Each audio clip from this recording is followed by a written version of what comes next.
The wail of sirens filled our quiet suburban street as I stood there completely stunned. Water dripping from me hands after I just shut off my own water main. Across my perfectly manicured lawn stood Karen Williams, her face contorted with rage, gesturing wildly at me while speaking to two uniformed police officers who had just arrived on the scene. "That's him! That's the one tampering with community property!" she shouted, her voice carrying across the entire cul-de-sac. I couldn't believe what was happening. All I'd done was turn off my own water tow stop a major leak. And now the president of our HOA was trying to have me arrested. The stunned expressions of my neighbors peeking through their blinds told me this wasn't normal, even for our strict neighborhood.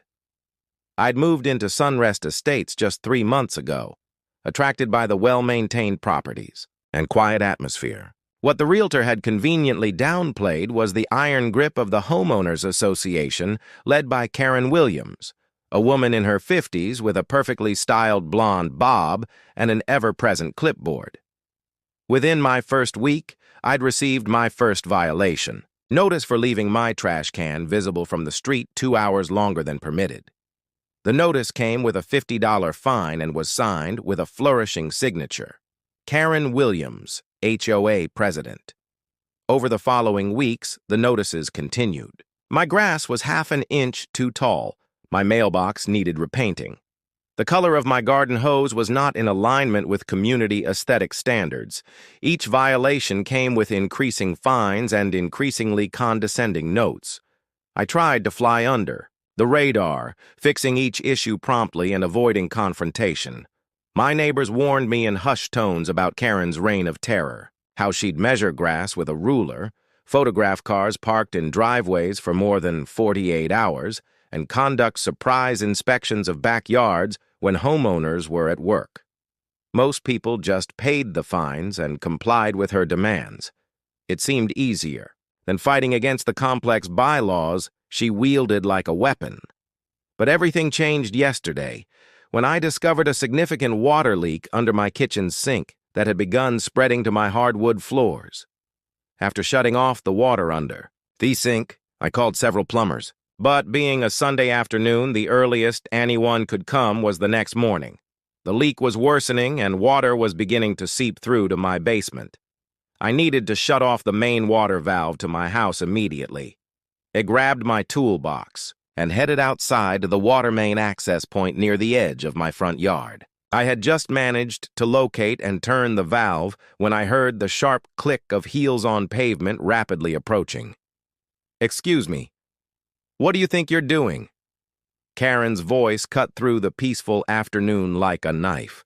She was striding across my lawn with purpose, her face flushed with what seemed like excitement at catching another violation in progress. I straightened up, my hands still wet, and explained calmly about the leak and the need to shut off my water until a plumber could arrive.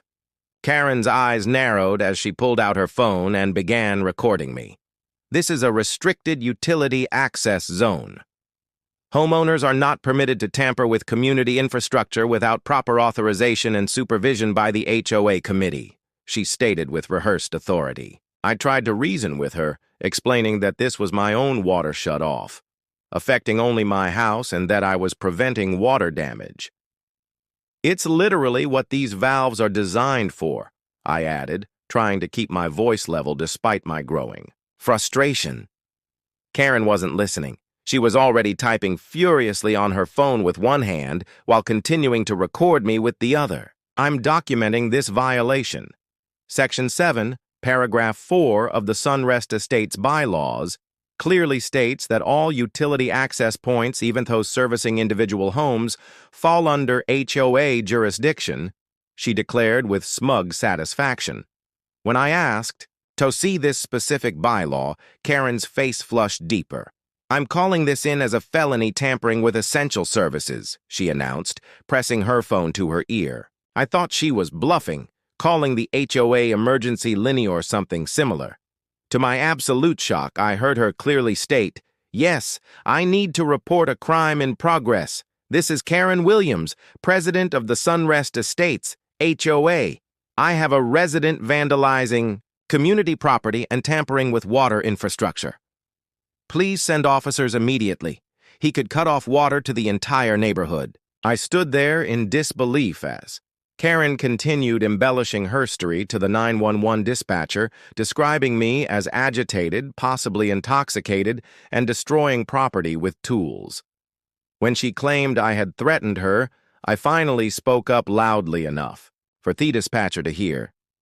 That is absolutely false. I'm standing on my own property, fixing my own water leak. Karen turned away, lowering her voice and walking several steps from me. Within minutes, 2 police cruisers pulled up with their lights flashing, turning our quiet Sunday afternoon into a spectacle for the entire neighborhood. The officers approached cautiously, clearly responding to what they'd been told was a potentially volatile situation.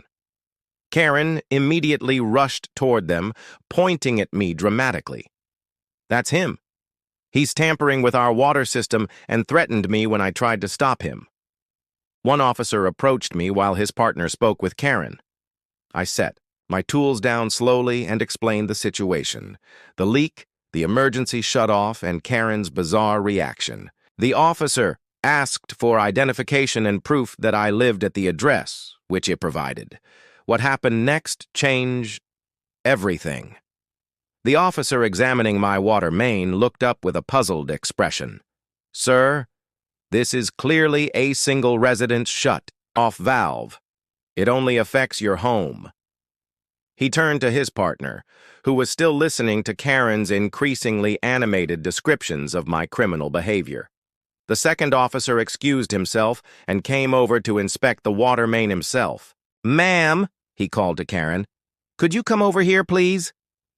Karen approached with confident steps, clipboard still in hand. Ma'am, do you understand what this valve controls? The officer asked. Karen lifted her chin. Of course I do. It's part of our community water system. The officer shook his head. No, ma'am, this is a single home shut off. It only affects this residence.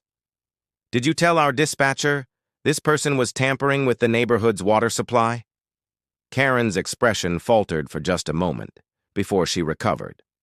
Well, all utilities fall under HOA jurisdiction regardless. He needs prior written approval for any access. The officer asked to see the specific bylaw stating this requirement.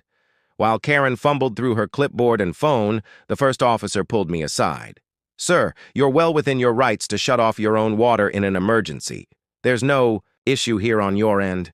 Relief washed over me, but it was short-lived as Karen's voice rose in pitch and volume behind us. She was now insisting that the officers remove me from the property for violating multiple HOA regulations. The second officer's patience was visibly wearing thin as he interrupted her tirade. Ma'am, we don't enforce HOA rules. That's a civil matter. What concerns us is that you appear to have made a false report to emergency services. Karen's face went from flush to pale in an instant. I most certainly did not. I reported a crime in progress. The officer looked down at his notes. You reported someone threatening you and vandalizing community property, potentially cutting water to multiple homes. None of that is true based on what we've observed.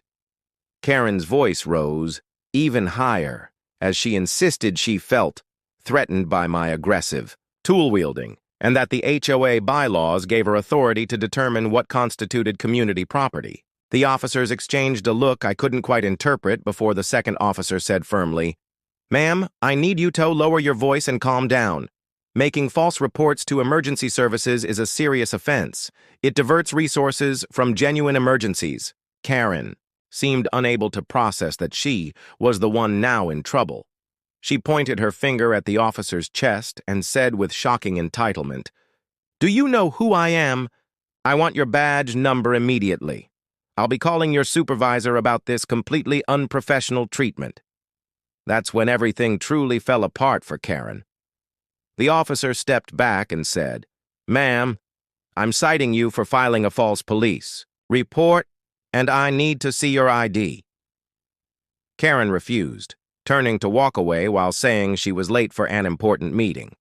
When the officer stepped in front of her, stating she wasn't free to leave, Karen attempted to push past him. Within seconds, both officers had Karen by the arms, explaining she was now also resisting an officer and obstructing justice. The look of absolute shock on her face as the handcuffs clicked into place was something I'll never forget. "This is outrageous." "I'm the victim here," Karen shrieked as they led her toward the patrol car. By now, nearly every neighbor was outside watching the spectacle unfold. Mrs. Chan from across the street actually started slow clapping, which quickly spread to several other neighbors. Someone even shouted, "Finally," as Karen was placed in the back of the police cruiser, still protesting loudly through the window. The officer who had first spoken with Mir turned to explain that Karen would be facing charges for filing a false police report, misuse of emergency services, and resisting arrest. 2 weeks later, I received an official letter from the Sunrest Estates HOA board. They formally apologized for the unfortunate incident and informed me that Karen had been removed from her position as board president following an emergency meeting. The letter also mentioned that she had been fined $1,000 for the false report, sentenced to 40 hours of community service, and given 6 months of probation. Karen's legal troubles had apparently also impacted her professional life. She'd been an executive assistant at a local law firm, which placed her on unpaid leave pending the outcome of her case. The last I heard, as she was being escorted from the final court hearing, she was shouting that she would appeal and sue everyone involved. The look of utter disbelief on her face as she realized her reign of terror had come to an end was priceless.